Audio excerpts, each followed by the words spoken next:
नमस्कार, आप देख रहे हैं MSB न्यूज। आज की वीडियो में हम लेकर आए हैं आज की 20 बड़ी और ब्रेकिंग खबरें, देश और दुनिया की हर जरूरी अपडेट के साथ। तो चलिए शुरू करते हैं आज की बड़ी खबरें।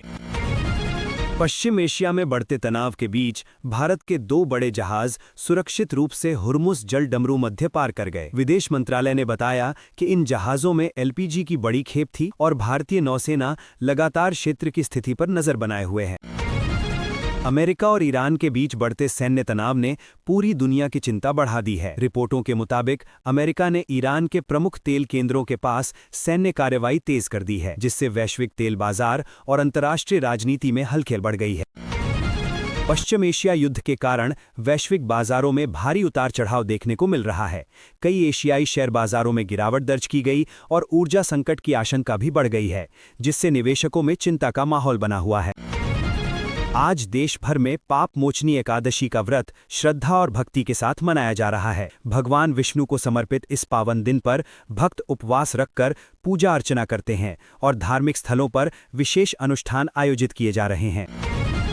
इंदिरा गांधी राष्ट्रीय मुक्त विश्वविद्यालय यानी इग्नू ने जनवरी 2026 सत्र में प्रवेश की अंतिम तिथि 15 मार्च तक बढ़ा दी है। विश्वविद्यालय ने छात्रों से जल्द आवेदन करने की अपील की है ताकि वे नए शैक्षणिक सत्र का लाभ उठा सकें। भारत में डिजिटल और आर्टिफिशियल इंटेलिजेंस सेक्टर तेजी से आगे बढ़ रहा है। विशेषज्ञों का मानना है कि आने वाले वर्षों में AI तकनीक रोजगार, स्वास्थ्य और शिक्षा जैसे क्षेत्रों में बड़ा बदलाव ला सकती है और देश की अर्थव्यवस्था को मजबूत करेगी। भारतीय शेयर बाजार में आज शुरुआती कारोबार के दौरान हल्की गिरावट देखी गई। निवेशक वैश्विक तनाव और कच्चे तेल की कीमतों में बढ़ोतरी को लेकर सतर्क नजर आए, जिससे सेंसेक्स और निफ्टी में उतार चढ़ाव बना रहा। भारत सरकार देश में बुनियादी ढांचे के विकास पर लगातार जोर दे रही है। कई राज्यों में नए हाईवे, रेलवे प्रोजेक्ट और स्मार्ट सिटी परियोजनाओं पर काम तेजी से चल रहा है, जिससे रोजगार और व्यापार के नए अवसर पैदा होने की उम्मीद है। भारतीय मौसम विभाग ने कई राज्यों में अगले कुछ दिनों तक मौसम बदलने की संभावना जताई है। उत्तर भारत में हल्की बारिश और पहाड़ी इलाकों में बर्फबारी की संभावना के चलते लोगों को सावधानी बरतने की सलाह दी गई है। देश में डिजिटल पेमेंट का इस्तेमाल तेजी से बढ़ रहा है। UPI ट्रांजैक्शन ने एक बार फिर नया रिकॉर्ड बनाया है, जिससे ये साफ हो गया है कि भारत तेजी से कैशलेस अर्थव्यवस्था की दिशा में आगे बढ़ रहा है। भारतीय रेलवे ने यात्रियों की सुविधा के लिए कई नई ट्रेनों की घोषणा की है। रेलवे अधिकारियों के मुताबिक इन ट्रेनों से प्रमुख शहरों के बीच यात्रा आसान होगी और त्योहारों के दौरान भीड़ को नियंत्रित करने में मदद मिलेगी। शिक्षा क्षेत्र में सुधार के लिए केंद्र सरकार नई योजनाओं पर काम कर रही है। डिजिटल क्लासरूम, ऑनलाइन लर्निंग और स्किल डेवलपमेंट कार्यक्रमों को बढ़ावा देकर छात्रों को आधुनिक शिक्षा से जोड़ने का प्रयास किया जा रहा है।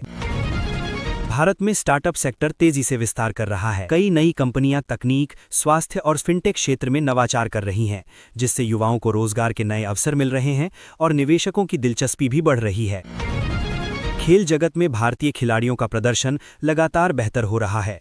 अंतर्राष्ट्रीय प्रतियोगिताओं में भारत के खिलाड़ी पदक जीतकर देश का नाम रोशन कर रहे हैं और युवा पीढ़ी को खेलों के प्रति प्रेरित कर रहे हैं। देश में पर्यटन को बढ़ावा देने के लिए सरकार कई नई योजनाएं शुरू कर रही है। ऐतिहासिक स्थलों के विकास, बेहतर सुविधाओं और प्रचार प्रसार से विदेशी पर्यटकों की संख्या बढ़ाने का लक्ष्य रखा गया है। भारतीय कृषि क्षेत्र में नई तकनीकों का इस्तेमाल बढ़ रहा है। ड्रोन, स्मार्ट सिंचाई, स्वास्थ्य क्षेत्र में सरकार ने कई नई पहल शुरू की हैं। ग्रामीण इलाकों में बेहतर स्वास्थ्य सेवाएं पहुंचाने और डिजिटल हेल्थ रिकॉर्ड को बढ़ावा देने के लिए नई योजनाओं पर तेजी से काम किया जा रहा है। देश में इलेक्ट्रिक वाहनों की मांग लगातार बढ़ रही है। सरकार भी EV चार्जिंग स्टेशन और सब्सिडी योजनाओं के जरिए लोगों को पर्यावरण अनुकूल वाहनों की ओर प्रोत्साहित कर रही है। भारत में इंटरनेट और मोबाइल उपयोगकर्ताओं की संख्या तेजी से बढ़ रही है। डिजिटल इंडिया अभियान के तहत गांव-गांव तक इंटरनेट पहुंचाने का लक्ष्य रखा गया है, ताकि लोग ऑनलाइन सेवाओं का लाभ उठा सकें। अंतर्राष्ट्रीय स्तर पर भी भारत की भूमिका लगातार मजबूत हो रही है। वैश्विक मंचों पर भारत आर्थिक सहयोग, शांति और विकास के मुद्दों पर सक्रिय भागीदारी निभा रहा है और कई देशों के साथ रणनीतिक साझेदारी बढ़ा रहा है।